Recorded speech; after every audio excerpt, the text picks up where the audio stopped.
عیسائیوں نے بیٹا کہہ کر کرسمس عید منائی اور مسلمان نور میں نور اللہ کہہ کر میلاد النبی مناتے ہیں۔ دونوں شرک پر ہیں، یاد رکھیے دونوں کا شرک ایک ہی ہے، اور یہ ذات کا شرک ہے اور اللہ کو گالی ہے۔ تو اللہ کو گالی دینے کے بعد اگر کوئی جنت کی امید رکھے تو اس کی جہالت کی انتہا ہے۔ عام طور پر لوگ پوچھتے ہیں کہ یہ 25 دسمبر کے اوپر کرسچنز کو ہیپی کرسمس کہنا کیسا ہے؟ تو اللہ کے بندو، یہ تو بالکل ہی یعنی گالی جو دے رہے ہیں اس کے اوپر گویا مبارکباد دینا ہے۔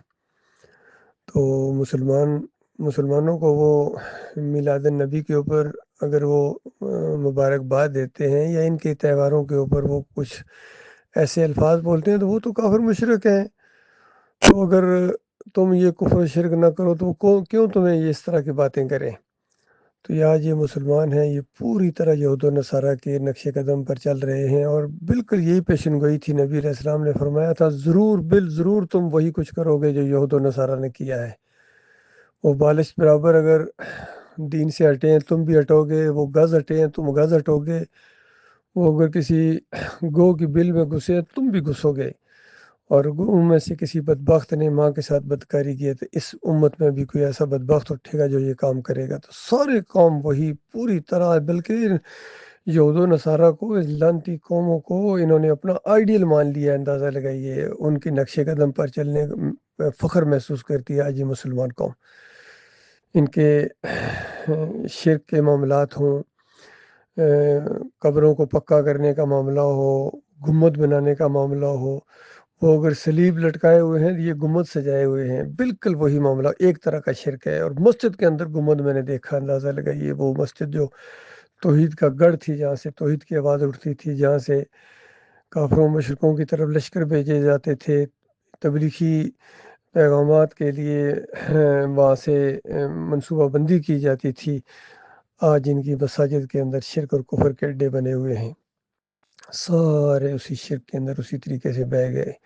تو یہ معاملہ ہوا ہے، یہ بہت بڑا مسئلہ ہے اللہ کے بندوں۔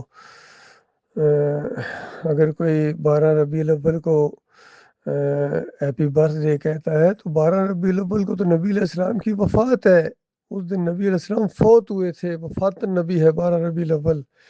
مسلمانوں، تمہارا اتنا بھی دماغ نہیں کام کرتا کہ نبی علیہ السلام جس دن فوت ہوئے تھے صحابہ کرام پریشان تھے، امہات المومنین غمگین تھیں، نبی علیہ السلام کی بیٹی فاطمہ رضی اللہ تعالیٰ عنہ پریشان تھیں، اس دن تم خوشیاں مناتے ہو؟ بے ایمانو، تمہیں شرم نہیں آتی ہے؟ منافقوں کی طرح کام کرتے ہو۔ تو یہ آج امت مسلمہ کا یہ سب سے بڑا المیہ ہے کہ ان کے عقیدے کے اندر خرابی ہے۔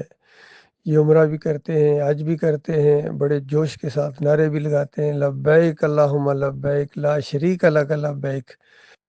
تو یہ نعرہ تو مشرکین مکہ بھی لگاتے تھے۔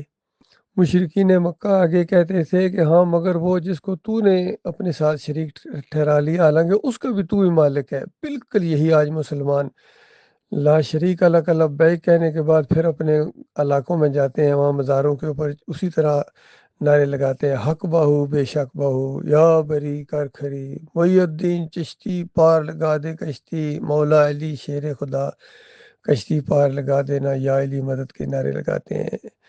یہ خالص مشرکانہ انداز ہے، یہ کافرانہ شرک ہے، اور اللہ کے ساتھ یہ بہت بڑا غدر ہے، کلمے کے ساتھ غداری ہے، مالک کے ساتھ بے وفائی ہے۔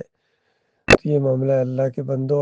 اب یہود و نصارہ کو کیا منع کیا جائے؟ اب 12 ربیع الاول کو جب ان کی آئے گی، یہ اپنے ٹریلوں کے اوپر گنبد سجا کے چوکوں میں رکھیں گے، پھر طواف کریں گے، پھر وہاں نذرانے چڑھائیں گے، کیا فرق ہے اللہ کے بندو؟ سب شرک کے اوپر ہو۔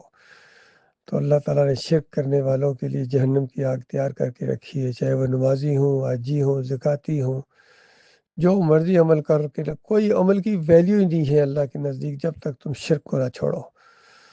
یہ فرقہ بندی، مسلک پرستی، کوئی بریلوی بنا دیا گیا، کوئی دیوبندی بنا دیا گیا، اہل حدیث، سلفی، چکڑالوی، سہروردی، نقشبندی، حنبلی، سعودی، سب کے اندر شرک ہے۔ صوفیوں نے تو شرک کا وہ طوفان برپا کیا تھا، آج جو سر پر اٹھاتے ہیں مسلمانوں کو، عبد القادر جیلانی، محی الدین چشتی، علی اجویری اور مجدد الفسانی، اور یہ جتنے بھی شاہ ولی اللہ کا پورا خاندان، ان کی کتابیں دیکھیں، فضائل اعمال پڑھیں، کس قدر شرک کے ساتھ بھری یہ کتابیں، اندازہ لگائیے۔ کہتے ہیں ہم تبلیغ کرتے ہیں، تم تبلیغ تو کرتے ہو لیکن ایمان کی نہیں، توحید کی نہیں، تم شرک کے مبلغ ہو۔